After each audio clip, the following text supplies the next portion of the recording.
Now, I don't think this has ever happened before, but the teaching that I have this week, I started preparing without intending to at Shabbat Kiddush right after my teaching last week. And I'm sort of like, how cool is that, you know? I was teaching last week about the Haggadah. I had some amazing conversations afterwards. One conversation was about the salt water for karpas, you know, and I heard for the first time last week at Kiddush that some families and some traditions, instead of salt water, use vinegar. And someone told me about that at Kiddush, and I heard about it again later in the week, so now you know as well. Another conversation I was having last week after the teaching about the Haggadah was about the phrase near the end of the Haggadah, next year in Jerusalem, next year in Jerusalem. We're talking about this phrase and how this phrase, it isn't literal. Even though we're profoundly grateful to live at a time when Israel exists as a nation, when our people live in our land, and when we can go visit our ancestral homeland, this phrase, next year in Jerusalem, is a concept. It's messianic, meaning it speaks to the idea of a world redeemed and perfected. Next year in Jerusalem is like next year we will be redeemed and perfected.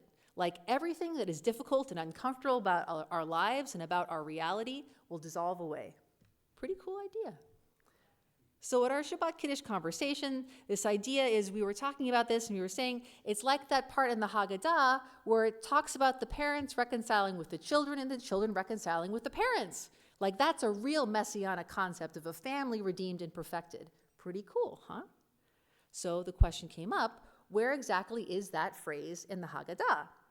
And so I'm thinking, okay, I reviewed the whole Haggadah to do this teaching last week. I don't remember seeing it, but it must be somewhere. We actually brought out the Maxwell House Haggadah. We first look at the end, the next year in Jerusalem part, and it wasn't there. And I thought maybe it's the part where we opened the door for Elijah, and so we looked there and it wasn't there. And so I quickly scanned through the rest of the Haggadah, and I was like, it looks like it isn't there. So the question is, where is it? This is my favorite type of rabbinic puzzle. Where did the phrase come from? It's looking for a needle in a Hebrew haystack. It could be in Torah, it could be in Talmud, it could be in the Siddur or the Machzor, which are not really the same thing, but they had to come from somewhere, these phrases, when we look at them, we look for them. So I went home, I looked for the phrase, and I eventually found it. It's from the end of the book of Malachi, or Malachi, which is today's Haftarah that we heard read so beautifully by Sammy, the Haftarah for Shabbat Hagadol, which means this phrase about the parents reconciling with the children and the children with the parents, it's not in the Haggadah, but it does have something to do with Pesach, which brings us to the question, what exactly is Shabbat Hagadol? So Shabbat Hagadol, it's always the Shabbat immediately preceding Pesach. It's the conclusion, the last of 5 special Shabbatot leading up to Pesach. Now the first 4 each have their own special maftir Torah reading. There's a 4 Shabbat unit, brought to us by the number 4. And those 4 Torah readings are with their special maftir are as follows. Shabbat Shekalim. This is like a bazillion years ago before Purim. It talks about the obligation of giving, of tzedakah. We have Shabbat Zachor immediately preceding Purim, which talks about Amalek, our enemies, anti-Semitism. We have Shabbat Parah, which of course we remember, lady in red. The laws of purity, not cleanliness. Purity is not cleanliness. Purity is instead special preparation.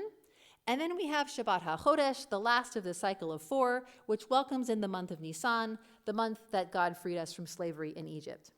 And so today, a 5th one, Shabbat HaGadol, the great Sabbath, the big Shabbat. This name's very evocative. It's invited many explanations throughout the generations. And this year, I've received many more questions about this Shabbat than usual because, in addition to Shabbat HaGadol, it's also Erev Pesach. We're going to have our first Seder tonight. And so the fact that Shabbat HaGadol is also Erev Pesach means that we do a few things differently this year. We do the fast of the firstborn a day early. We do our search for chametz a day early. We do our biur chametz, our burning or getting rid of chametz a day early. That's our custom. There are various customs on that. We sell our chametz a day early, and we stop eating chametz a day early. There are various customs, and that's our custom on that. And all of these things that are different this year have invited questions about Shabbat HaGadol. And so what is it about? Our Eitz Chaim Chumash observes that the phrase Shabbat HaGadol is from our liturgy, specifically Birkat HaMazon, or grace after meals, and teaches in that context, it emphasizes the special holiness of each Shabbat. Then our Eitz Chaim Chumash continues and says, this term also traditionally designates the Shabbat before Pesach. Its meaning in this setting is uncertain, which has elicited much speculation. Okay, that's a lot of help. But the first meaning I ever learned what Shabbat Hagadol was about is that it's a day for a traditionally long rabbinic Shabbat sermon. The sermon traditionally is extra long because there are lots of special rules about Passover, and the sermon was intended to address the special rules and answer the frequently asked questions. Fun fact, this is one of 2 annual traditionally extra long sermons. The other is Shabbat Shuvah, between Rosh Hashanah and Yom Kippur, and that sermon is intended to address the special and complex topic of Teshuvah, of leaving our old ways behind and returning to the right path in life. So we have this idea that Shabbat Hagadol has an unusually long and complex sermon. Fortunately, that's not the only explanation. Our Eitz Chaim Chumash teaches that we also have a tradition that the future redemption of the Jewish people will come on Pesach, as Pesach is our prototype for redemption, our time of God's freeing us from slavery. So we read our special Haftarah for Shabbat Hagadol that concludes on a note of redemption, as we read in Malachi chapter 3, verses 23 and 24. Behold, I will send the prophet Elijah to you before the coming of the great and awe-inspiring day of God, the day that's Gadol v'Norah, and Elijah shall reconcile parents with children and children with their parents. Our Eitz Chaim Chumash continues, this Haftarah could be construed to herald God's great day. Thus, the term Shabbat Hagadol would be a shorthand designation for saying that on this Shabbat, the Haftarah proclaiming the final day, the great day, is read. And then, fun fact, it points out that Shabbat Shuvah, that Shabbat between Rosh Hashanah and Yom Kippur, is also a Shabbat with a special Haftarah. And that one includes the word Shuvah, meaning return, as in return to the right path in life. So we have these ideas about Shabbat Hagadol and what that means, and we have this connection between Shabbat Hagadol and Shabbat Shuvah. Now, thinking about this connection between Shabbat Hagadol and Shabbat Shuvah, and so I'm making this connection inspired by my teacher, Rabbi Arthur Waskow, author of Seasons of Our Joy, which is my favorite book on the Jewish holidays and the Jewish calendar. Rabbi Waskow notes throughout this volume that the connections between our Jewish holidays and the connections we have between our Jewish holidays and the natural world, specifically the seasons of the year. Shabbat Hagadol always falls in the spring, close to the spring equinox, and right before the full moon of Nisan, the spring month. Shabbat Shuvah always falls in the autumn, close to the autumn equinox and close to the full moon of Tishrei, the autumn month. Both of these times of year are inflection points, and they're inflection points of light, very literally. On Shabbat Hagadol, daytime and nighttime are relatively balanced, but our daytime is increasing. And on Shabbat Shuvah, daytime and nighttime are also relatively balanced, but our nighttime is increasing.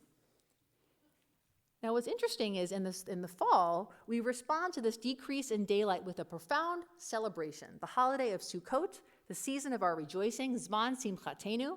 We take in the year's harvest, we delight in our accomplishment. But in the spring, we respond to our increase in daylight with a season of watchfulness, with the counting of the Omer, which begins each year the day after the first Seder, which is the 16th day of the month of Nisan. We have this joyous Seder, and then we hold back a bit. We count each day carefully as we recognize that this is the time for planting seeds, like literal seeds, wheat, barley, rye, oats, spelt, among other things. We take this increasing daylight, this increased opportunity to be active, and we take special care to not just be active, but to be productive. So what does this mean for us this year? Most or all of us are not going to be planting seeds for a grain crop, although perhaps many of us are planting seeds in our gardens for fruit and vegetables and flowers. So what does this mean for us this year? It goes back to the concept of redemption, and it goes back to the concept of freedom. So what's redemption? Redemption is the idea that God is going to save us from evil. Now this seems like a tall order. Some of us might say that doesn't even sound very Jewish. After all, we have anti-Semitism, we had the Shoah, we had October 7th. God didn't save us from evil then, and doesn't seem to be saving us from evil now. Well, it is a tall order, but it's also very Jewish. Every year, once a year, or twice if you count the second Seder, we sit down with a group of our fellow Jews and perhaps some non-Jewish family or friends, and we tell the story of being in a situation of great evil and of God saving us. We read in our Haggadah, God brought us out of Egypt. Lo al yedei malach, lo al yedei saraf, velo al yedei shaliach. Not by means of an angel or a messenger, ela hakadosh baruch hu bikvodo uveatzmo. Instead, the Holy One, blessed be God, brought us out personally with God's own glory. It is very Jewish to proclaim over and over again that God personally saved us from evil. So this idea of redemption is that God will save us from evil again in the future in an even more profound way. This is a very Jewish idea.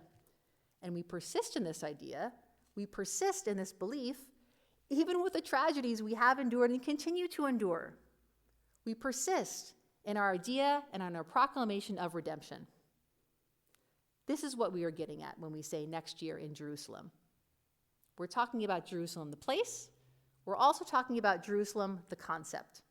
The city of Shalom, the place of wholeness, the place of peace.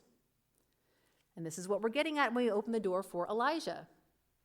Rabbi Shais Tab writes in his Haggadah, The Four Cups, Elijah is the one who will announce the imminent arrival of Mashiach. Elijah is the one who will announce that a redeemed and healed world is very close at hand.